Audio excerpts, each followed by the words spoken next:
been said that culture eats strategy for breakfast. Does that apply to accounting firms? This is the IssuesWatch podcast.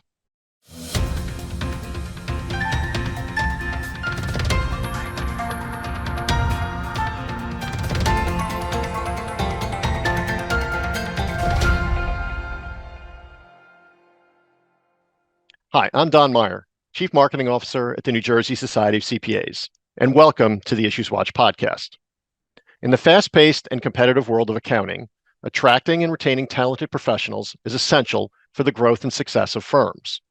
While factors such as salary and career advancement opportunities are crucial, the significance of a strong firm culture should not be underestimated.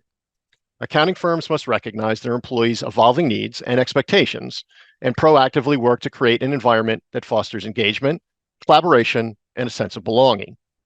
Here with me to discuss public accounting firm culture are Rachel Anevski, CEO and founder of Matters of Management, and Jessica Levin, President of 7 Degrees and CEO of the Global Accounting and Law Association, Abacus Worldwide. Welcome, Rachel and Jessica. Thank you. It's wonderful to be here. So excited. Great. Well, thank you. I mean, this is long overdue. I've known you guys for a long time, and we've been doing this podcast for a few years, so long overdue to have you guys on. And Rachel, let's start with you. So over the summer, the NJCPA formed a pipeline task force.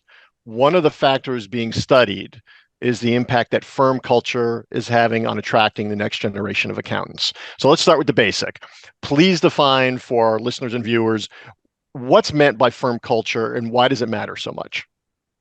So I'm gonna attempt to answer this question, given that we are in the presence of the culture queen at the table at the moment. So I'm going to give you my definition, full well understanding who I'm sitting at the table with. But for me, culture is a firm's foundation. It's the ground, it's the walls, it's the air that we breathe in each company. And I used to say that culture was experienced differently by different people within the organization. But I do believe that there is a firm way and that firm way is now more defined. Culture has been curated to matter. And why it matters so much is because people are purposeful in the alignment of who they are with who they want to be working with and spending time with. And so I think that truly successful firms live by the notion that culture is the glue that attracts people and retains people. And so I also say that knowing that right now, in terms of attracting and retaining people, we're in a precarious industry issues with our recruiting and retention. But in a perfect scenario, a firm lives and breathes its culture and specifically targets people that connect and contribute to that culture. Okay. So Jessica, Rachel kind of set you up there as the culture guru. Is there anything else you want to add to what Rachel just said? Yeah, so I want to add a couple of things. One is that culture is not just internal, but external. And while it might be everybody has an experience from their own lens, in theory, the culture should feel the same, whether you are talking to a partner, to somebody who just started, to a client, or even to somebody in the community, somebody like you, Don, who knows firms pretty well. If the culture is really strong, everybody that interacts with that firm is going to experience it in a similar way. Okay, that's a good point. And one thing I was also wondering, culture is one of those things that probably is a relatively recent thing that we've heard about. Not that it's not important, but do you feel like culture means more to younger professionals, let's say, Gen Z, even millennials? Do you think it means more to them than folks, say, baby boomers, Gen X, things like that? Because it just seems like something we've heard more about in the last 10 to 20 years than when I was starting working in the 90s. I don't necessarily think that it means more. I think what we are learning is that, especially with Gen Z, their expectations seem to be very different, but we're finding that as firms make changes to adapt to their preferences, they're finding that these are really good things for everybody, and there are things that everybody wants. it's just like you said, people weren't really talking about it or thinking about it, but that doesn't mean that culture didn't exist. It just wasn't being dealt with, and people weren't looking at it as in depth as they are today. Right. Okay. So you and Rachel wrote an article for the NJCPA. It's going to appear in the winter issue of New Jersey CPA Magazine. It's titled Evolving Accounting Firm Culture. In the article, you covered some of the trends in accounting firm cultures. So could you talk about firms defining and communicating their values? Because I know that's another thing that's very important to younger generations. Yeah. So values for me are incredibly important, and they really are the foundation of building culture. And there's something that I've heard a lot in accounting where we talk about the sea of sameness, right? And firms all look the same, but they really are different. And that starts with defining your values, which are not always the same for every firm. And I spend a lot of time really helping firms figure out what their unique values are. And yes, they tend to be similar, but there are things that make firms different. And the more that you can define them, and it's not just saying that trustworthiness is a value, but being able to identify exactly what that means, right? Because I see, regardless of industry, lots of organizations come up with buzzword keywords or core values that they've pulled from a bunch of articles that they've read and think, okay, these are our values, these sound good. But when you ask them to define what that means in practice, what it looks like in their firm, they find out that those aren't really their values. And Well, values, I'm jumping in only because don't you think that when and not when you are leading the team, but that most of the executives, when they sit around a table and they're looking at Disney's values, they see kind of like what they want to be, and they then say we are, and there's that gap in practice. exactly. And that's the problem, is that they go out and they try to recruit people, either staff or clients, and then the experience doesn't match their values because they were buzzwords, because they were Disney's values. They weren't the accounting firm's values. And people can argue that Disney has great values, and people can argue that Disney has terrible values, right? Because it's what's important to each organization. And we know, especially in a firm with partners, the partners may have very different values, and it's coming to agreement on what they all think matters. And Rachel, like your point, you can strive to get there, right? You can say this is important. Now, what do we have to do to live these values? And that is very important, especially in firms that might have changed. Partners might be looking at things differently. Really, your values should not change. But if you've never gone through an exercise of truly, truly defining them, they may change from what you thought they were. Culture is fluid and culture will change, but your values should remain constant. Okay. Yeah, great point. So two other things you mentioned in the article that are very important, especially these days. In the last few years, I've been hearing a lot about them. That's work-life balance and diversity. Could you talk a little bit about those elements of culture? Yeah, so diversity, I think, is we're going to see that evolve as firms really understand what it is. There's definitely a belief by a lot of people that it has to do with having a colorful staff, and diversity is so much more than that. A lot of firms that really understand it are really talking about it in the sense of not so much diversity, but inclusion, and creating an environment where everybody has a sense of belonging. And that does happen by having diversity, but it's not about checking a box, right? It's really about building that into your culture. And so, like the values, if you're not practicing them, putting it on paper means nothing. And in fact, it could backfire. The work-life balance is very important. And as I mentioned about, Gen Z coming in and having these preferences, and we're finding out that they're really valuable to everybody. It's not just work-life balance. We could maybe define it as flexibility, and giving people the options to work in a way that allows them to live their life and also get the work done.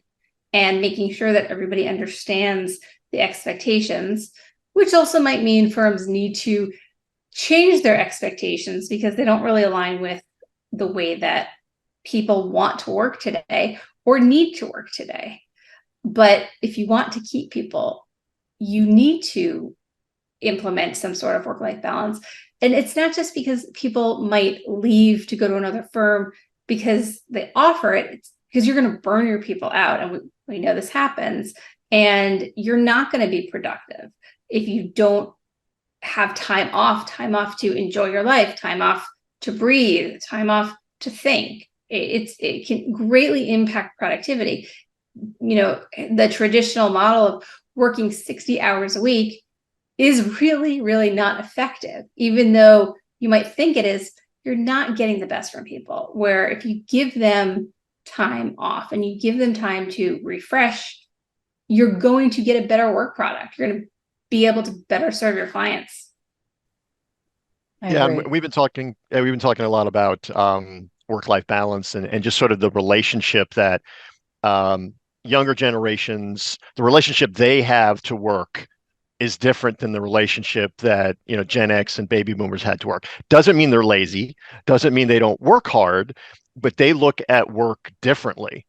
And I think part of that is everything that they've had to endure in their first 20, 21 years of going to school and looking at work, and the thing, they had the pandemic, and then there's climate change, and there's school shootings and all this. Right? Yeah, exactly. So they're looking at going, well, why do I want to spend 60 or 70 hours in an office when I don't know how much time I'm going to have on this planet? So I think the work-life balance thing is it's not just about number of hours. It's a relationship or a difference in the relationship between the person and work.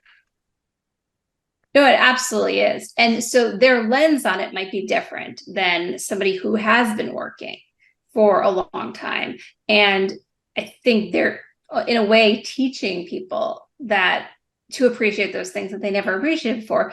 And sure, there's a little bit of a disconnect, and it takes time because this is what we know. We know that you work and it's part of your identity, and work for them is not part of their identity. But that doesn't mean that other generations don't benefit and realize that they need more of that, even if their preference is different and they enjoy having their identity linked to their career, whereas Gen Z doesn't. That doesn't mean that the benefits of having flexibility and spending more time with their friends and family isn't going to help not just them in their personal lives, but help the firm from a productivity standpoint. Right. And I think the younger generations seem to, because they're not just willing to show up at the office for 60 or 70 hours just to work. They truly, you talked about values. They want to make sure that where they're working, there's a connection to what that firm or that company does, the meaning of their work. They're fine working. They just want their work to mean something and to have value to it. Meaningful work. All of these things, and a shameless plug to boot. Jessica and I have been working for some time now on a book detailing a lot of these things, and quite honestly, the environment in working today in accounting firms is just very different than where we came from. Okay, working on the book. So when you guys are done and it's published, you'll have to come back on, and we are very good at shamelessly plugging other people's stuff. So you guys will have to come back when that book is published. So, but Rachel, let's bring you back into the conversation. Something I know you know a lot about: professional development. It's incredibly important to CPAs, firms. But in the past, there's been more emphasis on compliance. In New Jersey, this is the last year of the triennial. When I started a million years ago, there was always this mad dash to get those last, whatever, it could have been 10, 20, or even 120 credits in the last month or two. Yeah. I've watched partners sit in offices for 48 hours straight to get them all in, for sure. But is that changing? Are we seeing more of a move towards competency as opposed to compliance? Look, I mean, I think the state society and the alliance firms, the alliance firms, excuse me, really do a remarkable job when it comes to compliance, right? We know what we're required to get. And as laws change, we want to make sure that we stay relevant, up to date, knowledgeable for our clients. So I think that firms, to Jessica's point, that have that value are really doing a good job in that area. Those that are forward thinking and that are recognizing the investment in their people is really where you're seeing the competency builds. And for me, it's just a difference of where we are in the business model. If you are a firm that's in the end stages of your business model, you are less likely to redeploy investment dollars back into the people, right? If your exit strategy is just buy me out, let's move on, even if it's a private equity, however that goes. But I do think that we're recognizing some real key things on the heels of, post-pandemic and just the environment of attracting talent, is that, communication and the connectivity with technology, the hybrid experience, all of these things really require competency builds, especially in the area of supervision and management. So I definitely do see that while, compliance is always going to be there, but the focus for firms that are wanting to kind of move forward and stay independent, competency builds are where it's at. Yeah, I know there's a meme I saw probably, I don't know, about a year ago. Um, One of the people in it says, well, what if we train all our people and they leave? And then the Mm, other person says, yeah, but what if we don't train our people and they stay? yeah. So I mean that's the downside to not providing that type of competency-based learning, is not just the impact on, the clients, but also just the impact it can have on a firm or a company where that person works. I hear this from my advocates members, sometimes very specifically, where they will say, not what if they leave, they will say, we have people who leave, so therefore we're not going to invest in them.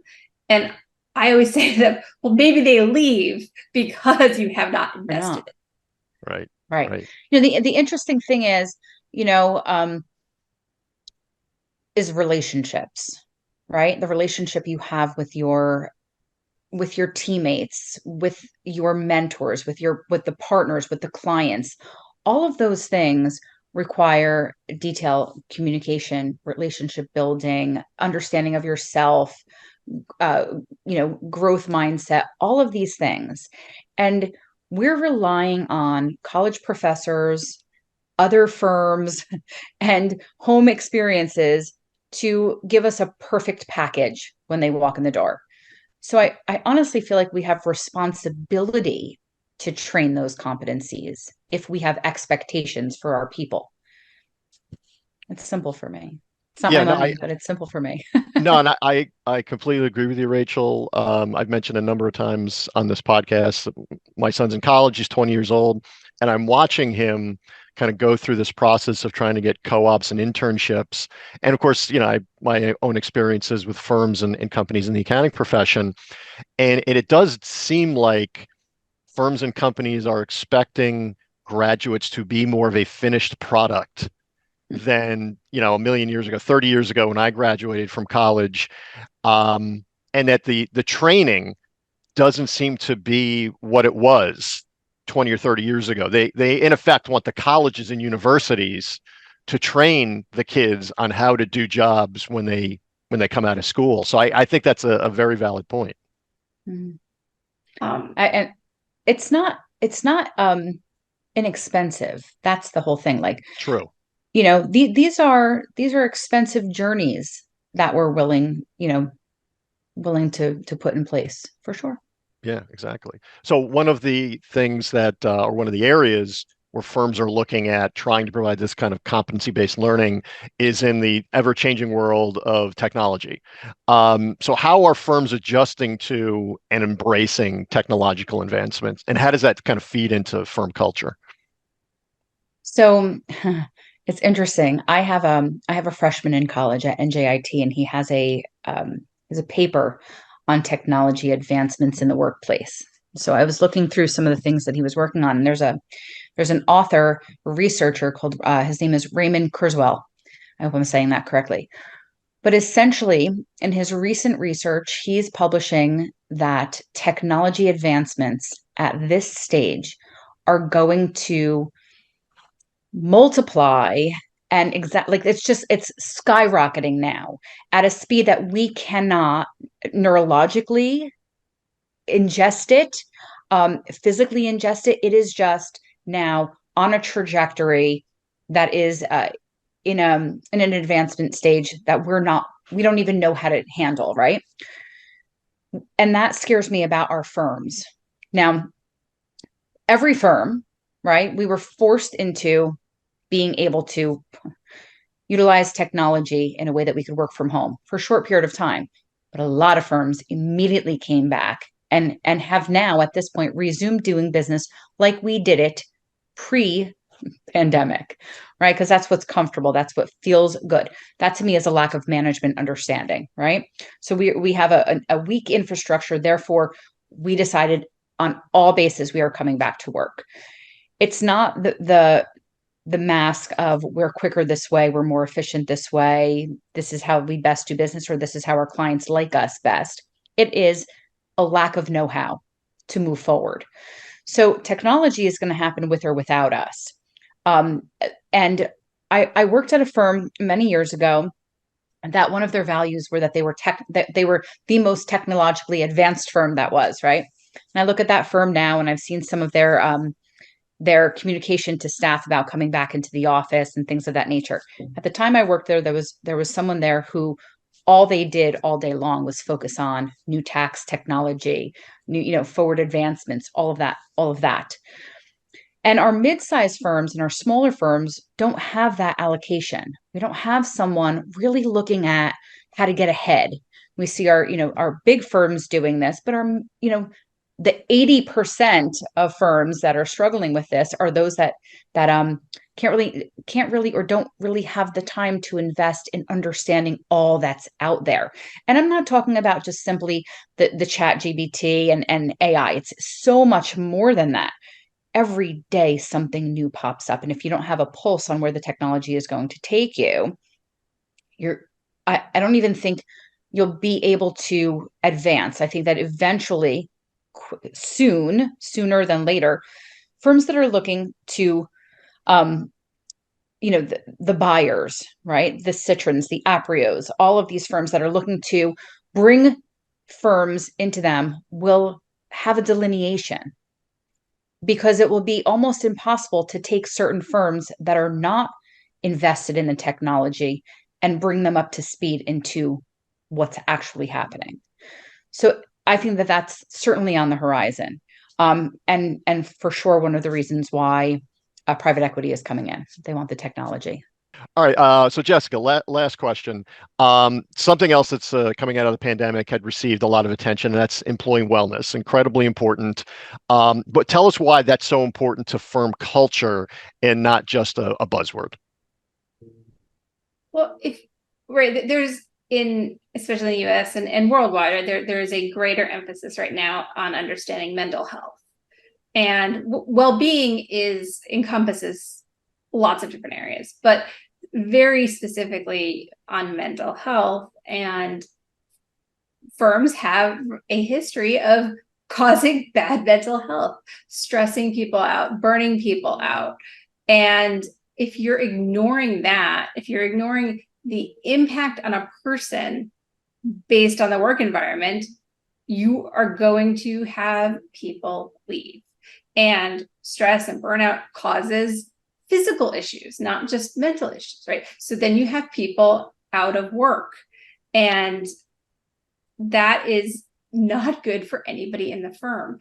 And so now that firms are really understanding that all of these things are tied together, they are bringing in, whether they're bringing in counselors, or some firms who have offered counseling services to their employees, or they're doing it from a coaching perspective, or some firms have quiet spaces where people can just go and let their brains decompress, all of this is not just important to the health of your people, but if your people are not healthy, they're not going to be working. It's very simple, and it sounds intuitive, but because I think of the pandemic, we really realized just how much of an issue we have. And we're talking about the generations, and other generations just kind of dealt with it, and humans just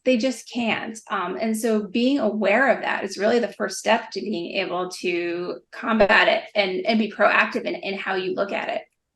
Well, no, I just want to say, I mean, while I believe that mental health is a huge component, I do see firms advancing in this area of wellness and taking it as a greater way to connect with their people.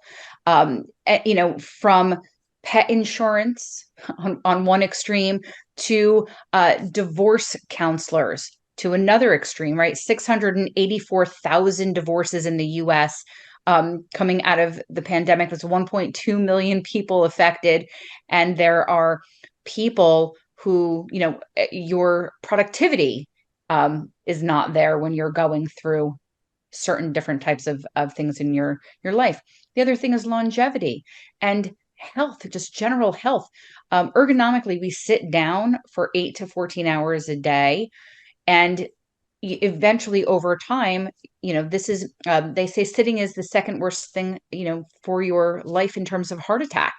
So all of these things, I think that the firms are saying, you're dedicating your time to us, we want to give you your life back, and a life that is worth living. So those wellness programs, if they're thought out very specifically and marketed back to the staff, they're certainly being able to be used for recruitment and retention and culturally accepted ways to say this is who we are. Lots of cool things I'm seeing come out for wellness. Yeah.